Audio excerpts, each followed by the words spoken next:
ಸಚಿವ ಸ್ಥಾನಕ್ಕೆ ರಾಮಲಿಂಗಾರೆಡ್ಡಿ ಅವರು ರಾಜೀನಾಮೆ ನೀಡಿರುವಂತಹ ವಿಚಾರಕ್ಕೆ ಸಂಬಂಧಪಟ್ಟಂತೆ ಒಂದು ರಾಜೀನಾಮೆಯ ಕುರಿತು ಪರಿಷತ್ನ ವಿಪಕ್ಷ ನಾಯಕ ಛಲವಾದಿ ನಾರಾಯಣಸ್ವಾಮಿ ಅವರು ವ್ಯಂಗ್ಯವಾಡಿದ್ದಾರೆ. ಈ ರಾಜೀನಾಮೆಯನ್ನು ಕೊಡ್ತಾ ಇರುವಂತಹ ವಿಚಾರಕ್ಕೆ ಸಂಬಂಧಪಟ್ಟಂತೆ ಛಲವಾದಿ ನಾರಾಯಣಸ್ವಾಮಿ ಅವರು ವ್ಯಂಗ್ಯ ಆಡಿದ್ದಾರೆ.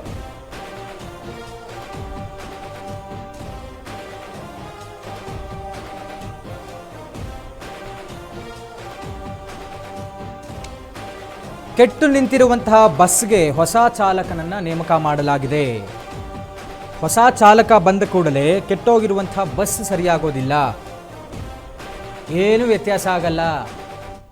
ಗೃಹ ಪ್ರವೇಶದ 2ನೇ ದಿನವೇ ಚಾವಣಿ ಕುಸಿದು ಬಿದ್ದಿದೆ, ವಾಸ ಮಾಡಲು ಸಾಧ್ಯವೋ ಇಲ್ಲವೋ ಎಂದು ಪರೀಕ್ಷೆಯಾಗಬೇಕು ಅಂತ ಕಾಂಗ್ರೆಸ್ನ ವಿರುದ್ಧ ಪರಿಷತ್ನ ವಿಪಕ್ಷ ನಾಯಕ ಛಲವಾದಿ ನಾರಾಯಣಸ್ವಾಮಿ ಅವರು ಲೇವಡಿ ಆಡಿರುವಂಥದ್ದು.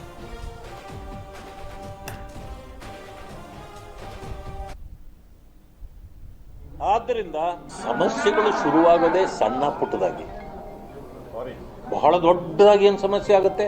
ಅದಕ್ಕೆ ನಾನು ಹೇಳಿದೆ, ಗೃಹ ಪ್ರವೇಶ ನೆನ್ನೆಲ್ಲ ಮೊನ್ನೆ ಆಗಿದೆ, ಚಾವಣಿ ಕುಸಿದ್ಬಿಟ್ಟಿದೆ ಅಲ್ಲ.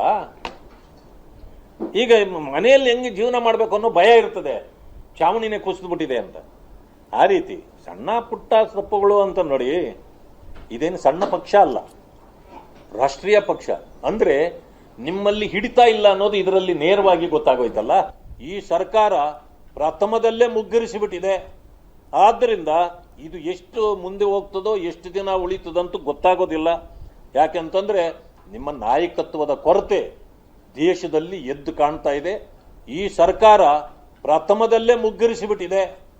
ಆದ್ದರಿಂದ ಇದು ಎಷ್ಟು ಮುಂದೆ ಹೋಗ್ತದೋ, ಎಷ್ಟು ದಿನ ಉಳಿತದಂತೂ ಗೊತ್ತಾಗೋದಿಲ್ಲ.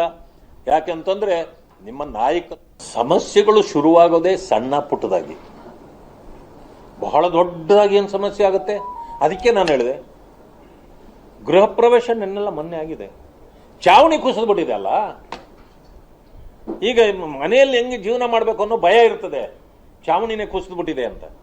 ಆ ರೀತಿ ಸಣ್ಣ ಪುಟ್ಟ ತಪ್ಪುಗಳು ಅಂತ ನೋಡಿ, ಇದೇನು ಸಣ್ಣ ಪಕ್ಷ ಅಲ್ಲ, ರಾಷ್ಟ್ರೀಯ ಪಕ್ಷ.